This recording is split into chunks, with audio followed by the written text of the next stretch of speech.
আসসালামু আলাইকুম। আমি নিউট্রিশনিস্ট তাসনিমা হক। আশা করি সবাই ভালো আছেন এবং সুস্থ আছেন। অনেক সময় দেখা যায় যে আমার কাছে অনেকে প্রশ্ন করে যে আসলে আমরা নিউট্রিশন প্রফেশনে আসতে চাচ্ছি, আমরা ক্লিনিক্যাল সাইডে কাজ করতে যাচ্ছি, আমরা নিউট্রিশনিস্ট হতে যাচ্ছি বা ডায়েটিশিয়ান হতে যাচ্ছি। আসলে এর জন্য আমরা কি করব? সেলফ প্রিপারেশনের জন্য আমরা কি কাজ করতে পারি বা কিভাবে নিজেদেরকে এনরিচ করতে পারি আমাদের যে একাডেমিক পড়াশোনাটা আছে এটার পাশাপাশি। তো এটার জন্যই আমাদের আজকের এই ভিডিওটা, যে আপনারা আসলে ক্লিনিক্যাল সাইডে আসতে গেলে আপনাদেরকে কি বেসিক বিষয় জানতে হবে। এবং এই যে বেসিক বিষয়গুলোর কথা বলছি, এই সবগুলো কোর্স আমাদের এইচএসডিসি যেটা আছে, এইচএন স্কিল ডেভেলপমেন্ট সেন্টার, আমাদের ওয়েবসাইটে, আমি ডেসক্রিপশন লিঙ্কে আমাদের ওয়েবসাইট অ্যাড্রেস দিয়ে দিব। এখানে প্রত্যেকটা কোর্স আপলোড করা আছে। আপনারা একদম রেডি টু এনরোল, যে কোনো সময় আপনারা এই কোর্সগুলো জাস্ট পেমেন্ট করে এনরোল করতে পারবেন এবং কোর্সগুলো কমপ্লিট করতে পারবেন। তো এখন আসি যে আমাদের কি বেসিকের জন্য কি বিষয় জানতে হবে। বেসিকের জন্য আমাদেরকে জানতে হবে যে জিনিসটা সর্বপ্রথম, সেটা হচ্ছে যে আমাদের basic nutrition, fundamental of clinical nutrition যে জিনিসটা আছে সেইটা। এরপরে জানতে হবে যে আমাদের নিউট্রিশনাল অ্যাসেসমেন্ট করে কিভাবে, কারণ নিউট্রিশনাল অ্যাসেসমেন্ট না জানলে আমরা একটা রোগীকে ডিল করতে পারবো না, তাই নিউট্রিশনাল অ্যাসেসমেন্ট খুবই ইম্পর্টেন্ট। এরপরে যে জিনিসটা আসবে সেটা হচ্ছে patient counselling and communication. Patient counselling and communication is very much important, কারণ আপনি যদি পেশেন্টের সাথে কমিউনিকেট করতে না পারেন, পেশেন্ট যদি আপনার কথা বুঝতে না পারে, আপনি যদি পেশেন্টের কথা বুঝতে না পারেন, তখন কিন্তু আপনার ডায়েট চার্ট বা আপনার কাউন্সেলিং সেশনটা ফেইলড হবে। তাই এই কয়েকটা জিনিস বেসিকের মধ্যে আপনাকে মাস্ট জানতেই হবে, তাহলে আপনার fundamental of clinical nutrition, nutritional assessment and communication and counselling যে স্কিলটা আছে এটা আপনাকে জানা থাকতেই হবে। এটা একদম যেটাকে আমরা বলি মাস্ট, এটা থাকতেই হবে।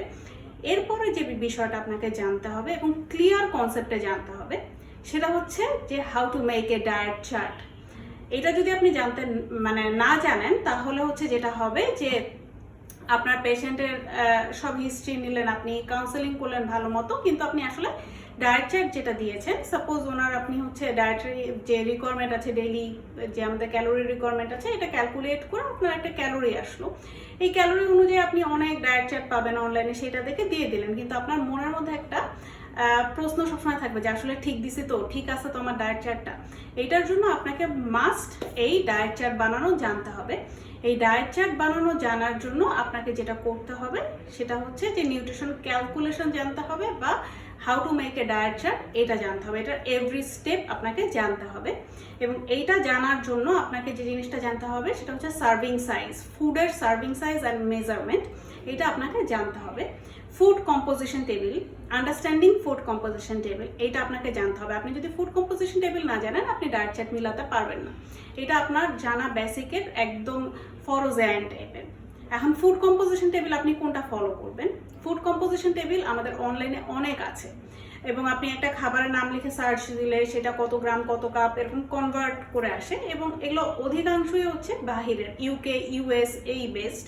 তো বাংলাদেশের জন্য আপনি কি ফলো করবেন? যেহেতু আপনি বাংলাদেশে বসে পেশেন্ট দেখবেন এবং আপনার পেশেন্ট বাংলাদেশি, এর জন্য আপনি সিম্পলি দুইটা বই ফলো করবেন। সেটা হচ্ছে আইএনএফএস এর একটা ফুড কম্পোজিশন টেবিল বই আছে, বা এটা আসলে ইউএসএইড এবং অনেকগুলো সংস্থা মিলে এই বইটা তৈরি করে, এবং এটা বিশাল বড় একটা বই। এই বইটা যদি আপনি আপনার সংগ্রহে রাখেন, তাহলে আপনার এই ফুড কম্পোজিশন টেবিলের অর্ধেক ঝামেলা শেষ হয়ে যাবে। এখানে এত কিছু আছে, এখানে শুধু যে কার্বোহাইড্রেট প্রোটিন ফ্যাট আছে এরকম না, এখানে ভিটামিন মিনারেলস যা চান সব কিছু আছে। সো আপনার এই বইটা সম্পর্কেও জানা থাকতে হবে। তো আপনি যদি এই জিনিসগুলো জানেন, তখন আপনার মোটামুটি একটা বেসিক কাভার্ড হয়ে যাবে। তাহলে বেসিকের জন্য আপনাকে জানতে হচ্ছে কি, fundamental of clinical nutrition, nutritional assessment, counseling and communication, how to make a diet chart or basic steps of diet chart যেটাই আপনি বলেন সেইটা, how understanding food composition table, আর সার্ভিং সাইজ অ্যান্ড মেজারমেন্ট। এই কয়েকটা জিনিস আপনাকে মাস্ট জানতেই হবে বেসিক ক্লিয়ারের জন্য। এরপরে আপনার যদি বেসিক ক্লিয়ার হয়ে যায় বা এগুলো সব ওকে থাকে, এরপরে আপনি ডিজিজ বেসড যে ডায়েট চার্টগুলো আছে সেটা জানতে পারেন। এটার জন্য বাংলাদেশে যে কমন ডায়েট চার্টগুলো ইউজ করা হয় বা কমন যে ডিজিজগুলো আছে, আপনি এটা নিয়েও জানতে পারেন। এবং এটা নিয়ে আমাদের একটা বড় কোর্স আছে, 25টা রোগের জন্য ডায়েট চার্ট ওখানে শেখানো হয়, এবং 25টা ইন্ডিভিজুয়ালি যেটাকে আমরা বলছি progressive training on clinical diets, সেইটা পিটিসিডি। এটাতে এনরোলমেন্ট করে আপনারা এটার মেকানিজম এবং ডায়েট চার্ট সম্পর্কে জানতে পারবেন। তো আজকের ভিডিওটা এই পর্যন্তই। এরপরে যদি আপনাদের কোনো কোয়ারিজ থাকে ইনশাআল্লাহ আমি সেগুলোর উত্তর দেওয়ার চেষ্টা করব। ততক্ষণ পর্যন্ত সবাই ভালো থাকবেন, সুস্থ থাকবেন।